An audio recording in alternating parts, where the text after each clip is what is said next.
Olá, meus queridos amigos, sejam bem-vindos ao Centro Espírita Online Casa de Jesus, conhecendo o Espiritismo. Sou Evelyn Freire e estamos mais uma vez reunidos para estudarmos a Revista Espírita, ano 1858. Para você que já nos acompanha, que conhece o nosso canal, muito obrigada pela sua presença e pela sua confiança. E para você que está chegando agora, seja bem-vindo, seja bem-vinda. Aproveite e inscreva-se em nosso canal. Você terá a oportunidade de receber as atualizações de todos os nossos cursos. Meus amores, hoje nós vamos dar continuidade ao estudo do mês de novembro de 1858. Vamos ver 3 itens: pluralidade das existências, problemas morais, onde Kardec aborda especialmente sobre o suicídio, e palestras familiares de além-túmulo, onde iremos trazer um diálogo para avaliarmos e refletirmos. Iniciando, então, pelo item pluralidade das existências. Na verdade, o que Kardec vai tratar aqui? Vai falar um pouquinho sobre a reencarnação, da sua importância, da sua lógica, como só através da reencarnação é possível explicar tantas diferenças, tantas incongruências aparentes quando nós identificamos e olhamos para a nossa humanidade. Então, ele vem falar aquilo que ele já havia dito e colocado em outros momentos, até mesmo na codificação, mas aqui ele vem abordar, refletir sobre alguns pontos, porque ele considera importante. E também porque ele coloca que a reencarnação é um dos pontos mais controvertidos para os opositores do Espiritismo. É exatamente na reencarnação onde tantas pessoas, à época, e hoje em dia não deixa de ser também verdade, era exatamente nesse ponto onde tantas pessoas questionavam e rebatiam a doutrina. Então, ele vem ponderando, sempre com muita lógica, com muito equilíbrio, com muita sensatez. Ele vem exatamente falando sobre a reencarnação e como ela consegue realmente explicar tudo aquilo que parece inexplicável pela unicidade da existência. Então, ele começa exatamente dizendo isso, que dentre as diversas doutrinas professadas, ou seja, diante de tantas verdades trazidas pelo Espiritismo, a mais controvertida é a da reencarnação. E exatamente em função da importância que Kardec dá ao tema e também em função de diversas objeções que foram levantadas sobre o tema, ele entendeu por bem falar sobre o assunto. Primeiramente, ele vem dizendo, nos primeiros parágrafos, que a teoria da reencarnação não foi trazida, criada, apresentada pela primeira vez pela doutrina espírita, mas que, desde a antiguidade, outros povos, outras culturas já professavam a transmigração das almas. Ele coloca aqui os indianos, os egípcios, Pitágoras mesmo, quando trouxe essa ideia, não foi originário, já buscou exatamente em culturas passadas, mostrando, portanto, que uma ideia, quando ela vem se repetindo ao longo de tanto tempo, de séculos, ele diz, algo de sério deve ter naquela ideia.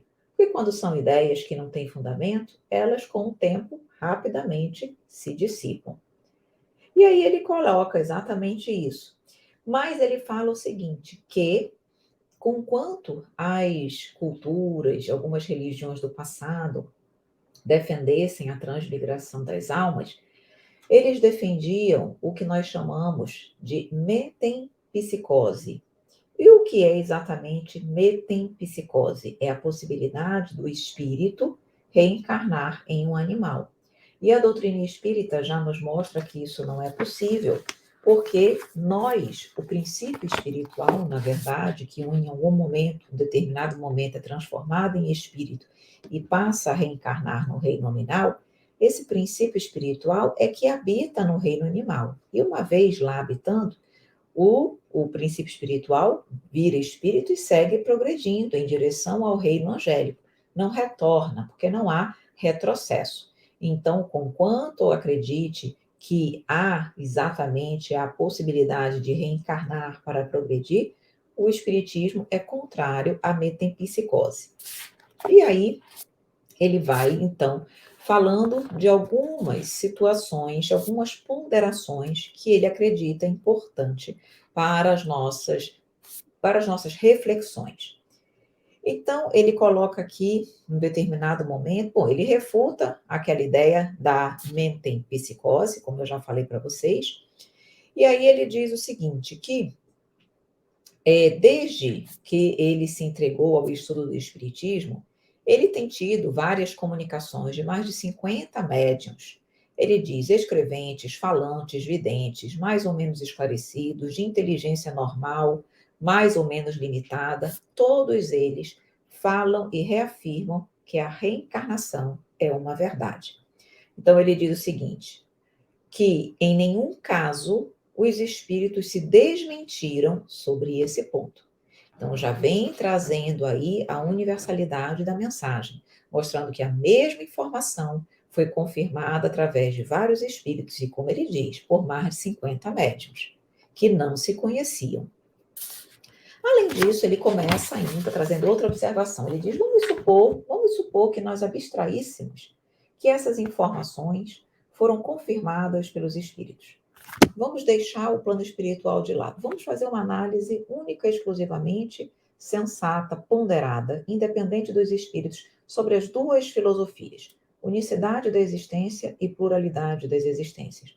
Vamos analisar qual delas é mais coerente com a misericórdia e a justiça de Deus, que é algo que nós acreditamos. Então, ele vai partir dessa premissa. E aí, ele começa dizendo o seguinte: claro que as comparações que ele vai fazer, ele diz, nós estamos supondo que as pessoas acreditam em um futuro qualquer após a morte.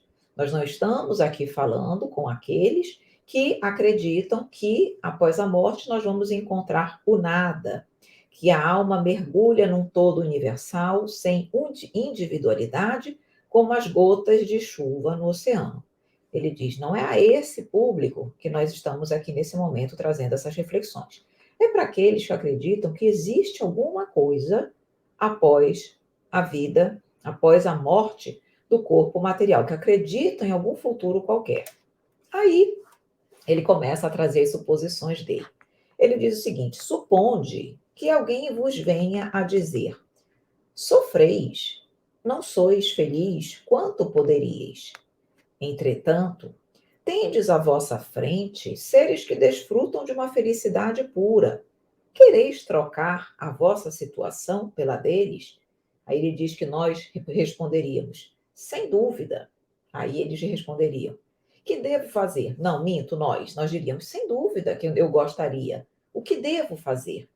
Aí respondem: nada menos que recomeçar aquilo que fizestes mal, procurando fazê-la melhor. Teríeis dúvida, pergunta Kardec, em aceitá-lo, mesmo à custa de várias existências de prova?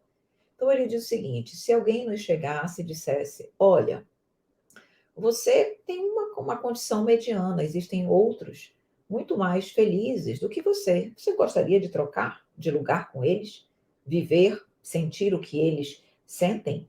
Nós diríamos, com certeza, o que eu preciso fazer para que eu possa ser mais feliz do que eu sou hoje? Ele diria, apenas recomeçar aquilo que errastes e fazer melhor.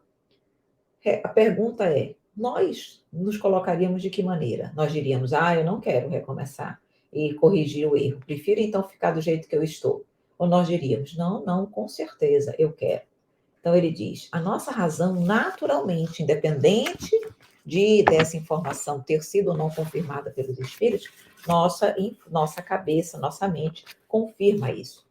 E aí ele pergunta, ele diz que ele tem ouvido um raciocínio, já vou dizer qual é esse raciocínio. Aí ele diz o seguinte: eu ouço muito o seguinte raciocínio: como é que Deus, soberanamente bom, pode impor ao homem recomeçar uma série de misérias e de tribulações? Aí Kardec, respondendo essa pergunta, ele traz uma outra pergunta, dizendo: acaso acharia ele que há mais bondade em condenar o homem a um sofrimento perpétuo em consequência de alguns momentos de erro do que lhe dar os meios de reparar as próprias faltas? Ou seja, será que nos pareceria mais, conforme a bondade de Deus, simplesmente nos relegar a um sofrimento perpétuo em função dos erros que nós cometemos, do que nos dá a oportunidade e os meios de repará-los e de continuarmos a crescer? Aí ele traz outro exemplo. É como se dois fabricantes tivessem cada um operário. Aí, ambos os operários, nas suas respectivas empresas, cometem um ato equivocado. Na primeira situação, o fabricante simplesmente demite o funcionário, mesmo diante das súplicas daquele que cometeu o equívoco. Ele simplesmente demite e aquela pessoa morre na miséria.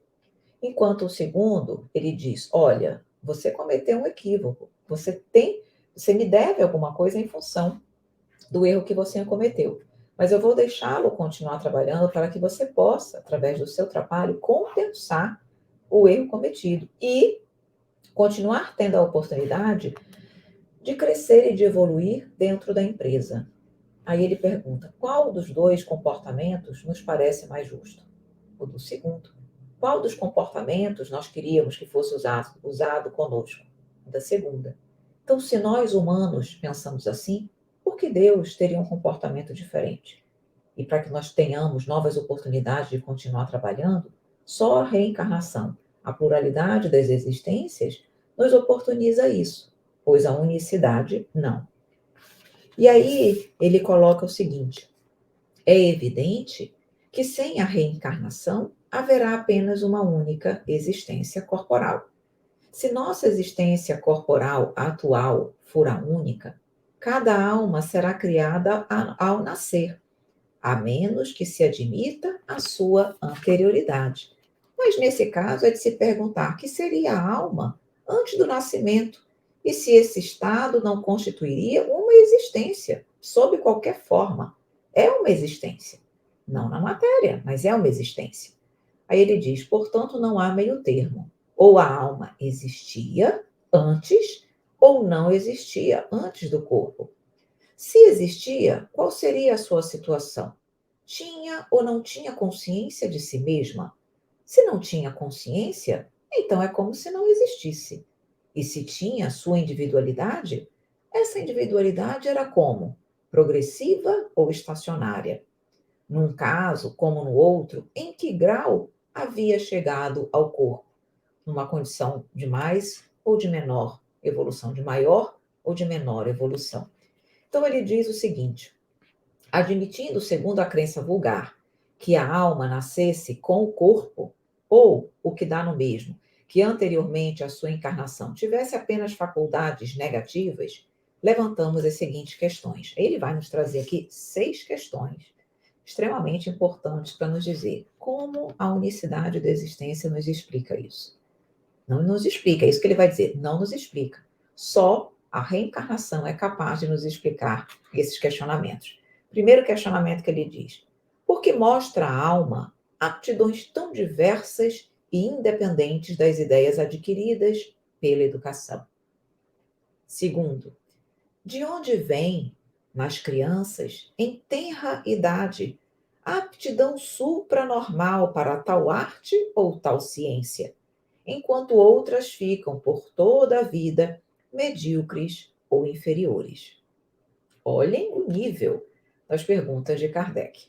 Terceira, de onde as ideias inatas que uns apresentam e outros não? 4, de onde, em certas crianças, instintos precoces de vícios ou de virtudes, sentimentos inatos de dignidade ou de baixeza, contrastando com o meio onde nasceram? Faz ou não faz sentido? A unicidade da existência não explica por que tantas diferenças. Quinto, por que a abstração feita da educação, certos homens são mais adiantados do que outros? E sexta pergunta, porque há selvagens e civilizados. Então ele diz: ou as almas são iguais ao nascer, ou não são. E se elas são iguais, porque foram criadas ao mesmo tempo, no momento em que são, enfim, no momento em que nascem, que reencarnam não, que há unicidade de existência, ele diz: então por que diversas aptidões? Por que pessoas tão diferentes? Aí ele diz: alguns podem dizer que decorre exatamente do organismo de cada um. Aí ele diz: mas do organismo? Quer dizer que o homem não tem ingerência nenhuma sobre o seu corpo? Conforme a vontade de Deus, o corpo vai proporcionar-lhe ou não essas aptidões? Ou seja, uns são privilegiados e outros não? Não faz sentido. Então ele diz: por que então essa superioridade inata concedida a alguns será tal parcialidade, conforme a justiça de Deus e ao amor igual por ele dedicado a todas as almas? Aí ele diz: admitamos, ao contrário, uma série de anteriores existências progressivas e tudo fica explicado. Só a doutrina da pluralidade das existências é capaz de explicar essas diversidades, essas anomalias. Então ele diz: será natural preferir o que não explica ao que explica? Ele diz: não estou nem falando dos espíritos, mas estou trabalhando de forma racional. O que a minha mente aceita naturalmente? Algo que explica as anomalias do mundo e responde a tudo, ou algo que não explica? Ele diz: naturalmente, nós vamos por aquilo que explica. Ele diz: eu vou pelo que explica, independente de ter vindo de um homem encarnado ou desencarnado. Eu vou por aquilo que a minha lógica, que o meu entendimento, que o meu pensamento aceita. E aí ele ainda vai trazendo outros questionamentos sobre o assunto, exatamente nos levando a uma reflexão. Então ele diz: olha, acabamos de ver a alma no seu passado e no seu presente. Mas se a considerarmos em seu futuro, encontraremos também dificuldades. Ele diz: se é unicamente a nossa existência presente que deve decidir o nosso porvir, qual será nessa vida futura a posição respectiva do selvagem e do homem civilizado? Vão estar no mesmo nível ou distanciados na soma das felicidades? O homem que toda a vida trabalhou para se melhorar estará nas mesmas condições que os outros? Qual a sorte das crianças mortas em tenra idade, quando não tiveram tempo de fazer nem o bem nem o mal? Se se acham entre os eleitos, por que esse favor? Por que esse favor, se nada fizeram para merecê-lo? Por que privilégios teriam sido libertadas das tribulações da vida? Unicidade da existência não responde. Reencarnação responde. E aí ele vê exatamente isso que ele diz: admitamos as existências sucessivas, e tudo estará explicado conforme a justiça de Deus. Então, ele já vai finalizando nesse item, exatamente reforçando esse posicionamento. E aí ele diz: o ensino dos cristãos, o ensino dos espíritos, é eminentemente cristão. Apoia-se sobre a imortalidade da alma, as penas e recompensas futuras, o livre arbítrio do homem, a moral do Cristo, não é, portanto, antirreligioso. Então, ele finaliza dizendo que o ensino dos espíritos não é antirreligioso, porque não está conforme, não está em desconformidade com a mensagem cristã, com a mensagem de Jesus. Ao contrário, está plenamente conforme e seguindo os preceitos de Jesus. E aí ele diz: se, como tantos outros, adotamos a opinião da pluralidade das existências, não foi apenas porque ela nos viesse dos espíritos, mas porque nos pareceu lógica e a única que resolve problemas até aqui insolúveis. E, de fato, realmente só a reencarnação é tão completa para nos explicar tantas outras situações que nos chocam, que nós questionamos e que a unicidade da existência não consegue explicar. E com isso nós finalizamos esse item da Revista Espírita, que fala da pluralidade das existências, e vamos adentrar na que fala sobre os problemas morais. Aqui, abordando em especial sobre o suicídio, algumas perguntas, 3 perguntas, na verdade, são dirigidas ao espírito de São Luís, por intermédio e o médium. E a primeira pergunta que é feita ao Espírito São Luís é a seguinte: por que motivo o homem que tem a firme intenção de se matar revoltar-se-ia contra a ideia de ser morto por outro e defender-se-ia contra os ataques, no mesmo instante em que vai cumprir o seu desígnio, seria se suicidar. E aí São Luís vem nos mostrar, ele diz, começa dizendo, porque o homem tem sempre medo da morte, e que assim deve ser, porque na verdade faz parte do instinto de conservação do homem.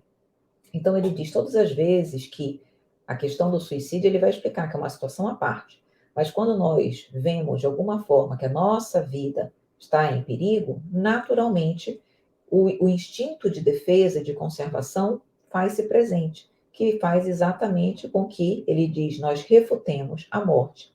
Aí ele diz, no caso do suicídio, é muito interessante que ele diz, quando se suicida, o homem está superexcitado, com a cabeça transtornada, e realiza esse ato, sem ter conhecimento do que faz. Então ele diz, na verdade, o homem, quando normalmente se suicida, ele não está raciocinando adequadamente. Porque ele diz, se lhe fosse dado raciocinar, não veríamos tantos suicídios, porque o instinto do homem o leva a defender a própria vida. E essa repulsa instintiva à morte. Mostrando, portanto, que, na verdade, quando nós somos, de alguma forma, confrontados, quando nós somos agredidos, o nosso instinto de defesa fala mais alto. E na questão do suicídio, em função da perturbação espiritual e das influências espirituais que nós sofremos, que, de uma certa maneira, comprometem a nossa capacidade de raciocínio, a nossa lucidez, a nossa clareza, nós, em função disso, acabamos no ato escolhendo o suicídio. A segunda pergunta é a seguinte: aquele que está desgostoso da vida, mas não quer suicidar-se e deseja que sua morte sirva para alguma coisa, será culpado se a buscar no campo de batalha, defendendo o seu país? E o Espírito de São Luís diz: sempre, ou seja, será culpado? Sempre será culpado, porque na verdade o que vale é a intenção. A intenção dele era morrer, fugir às provas, às necessidades da vida material. Postura inadequada, porque se nós aqui estamos é para enfrentarmos tudo aquilo que nós precisamos enfrentar para o nosso crescimento, para a nossa evolução.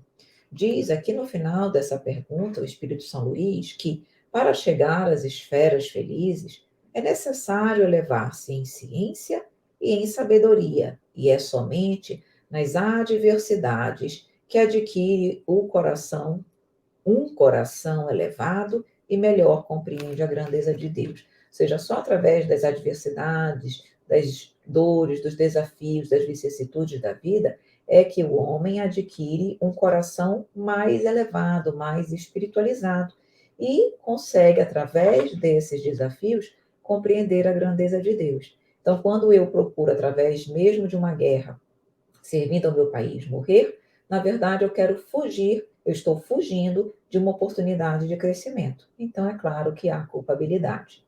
E na terceira pergunta, na verdade, mais um esclarecimento, porque São Luís demonstra e diz nessas duas respostas anteriores que, num ato de suicídio, o espírito que se suicida, ou suicida, está sendo influenciado por espíritos. E aí Kardec pergunta de que tipo são esses espíritos, qual a natureza desses espíritos.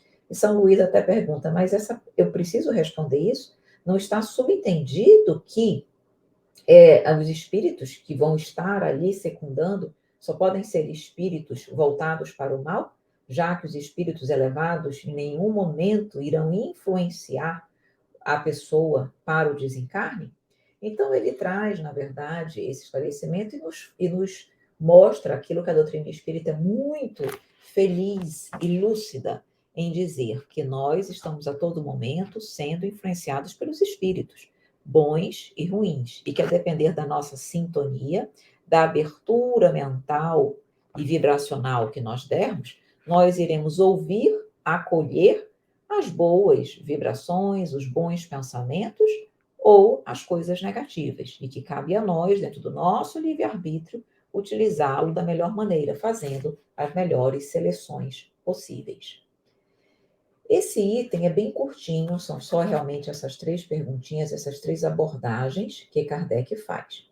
E nós vamos para a nossa última abordagem, que é palestras familiares de além-túmulo. Aqui, Kardec evoca um espírito que já havia se manifestado antes, que ele traz na Revista Espírita de 1858, no mês de abril, que é exatamente o espírito Mehetmet Ali. Eu não sei pronunciar esse nome, tá?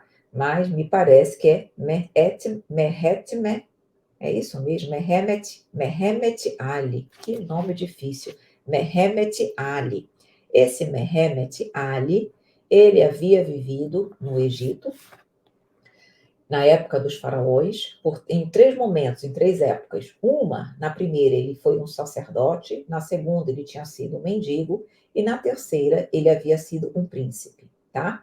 E aí, ele vem se manifestar aqui exatamente para tecer algumas considerações sobre a época em que ele reencarnou como sacerdote. E aí Kardec pergunta, faz algumas considerações a ele sobre a cultura do Egito, sobre a religião egípcia, sobre as pirâmides, e ele vai trazendo esses esclarecimentos. Em resumo, ele diz o seguinte, que Kardec pergunta como que as pirâmides haviam sido feitas, e ele diz que as pirâmides, na verdade, que eram sepulcros e, ao mesmo tempo, templos foram construídos pelo povo, pelas pessoas que, à força, eram obrigadas a trabalhar para o faraó. E que, na verdade, conquanto aparentemente pareça que foi algo de uma forma sobrenatural, ele diz não foi. Muitos, ele diz aqui, massas de homens gemeram sob o peso dessas pedras que atravessaram os séculos. A máquina, que na verdade realizou tudo aquilo, era o homem. Porque Kardec pergunta o seguinte: era necessário que os egípcios fossem muito adiantados nas artes mecânicas, a fim de realizarem trabalhos que exigiam forças tão consideráveis. Poderíeis dar-nos uma ideia dos meios empregados? E ele diz: os meios empregados foram os homens, as massas, grandes massas de homens que carregaram o peso daquelas enormes pedras. E aí ele diz, então, que a que classe de homens esses trabalhadores pertenciam? Ele disse, aquilo que chamais de povo. Diz que o povo não recebia um salário, que eles eram, de uma certa maneira, que ele diz assim, estava o povo em estado de escravidão ou recebiam um salário? Ele diz, à força, ou seja, eles, conquanto eles não fossem escravos, no termo que nós conhecemos, eles eram, de uma certa maneira, forçados a esse trabalho, certo? Então, eles não recebiam nada por isso. Aí pergunta também, de onde tiravam os egípcios o gosto pelas coisas colossais, como as pirâmides, em vez do das coisas graciosas, que distinguia os gregos, posto que tivessem a mesma origem. Os gregos se preocupavam com grandiosidade, mas com a beleza, a arquitetura era muito bela, muito delicada. E aí ele responde que os egípcios eram tocados pela grandeza de Deus, queriam reproduzir a grandeza de Deus, tudo muito grande, tudo maior do que eles mesmos. Então ele diz, o egípcio era tocado pela grandeza de Deus, procurava igualá-lo, ou seja, igualar-se a Deus, superando as suas próprias forças. Então ele diz, sempre o homem, ou seja, sempre o homem ainda movido pelo seu orgulho, pela sua vaidade, pela sua ânsia, pelo poder. E aí é quando ele adentra no questionamento em relação aos sacerdotes, já que ele tinha sido um sacerdote. E aí ele diz se naquela época que ele era sacerdote, ele podia dizer algo acerca da religião dos egípcios, porque os sacerdotes eram realmente os religiosos da época. E aí ele diz que, na verdade, os sacerdotes eram corrompidos, acreditavam, o povo, na verdade, a religião dos egípcios, na verdade, era corrompida, porque eles acreditavam nos seus sacerdotes.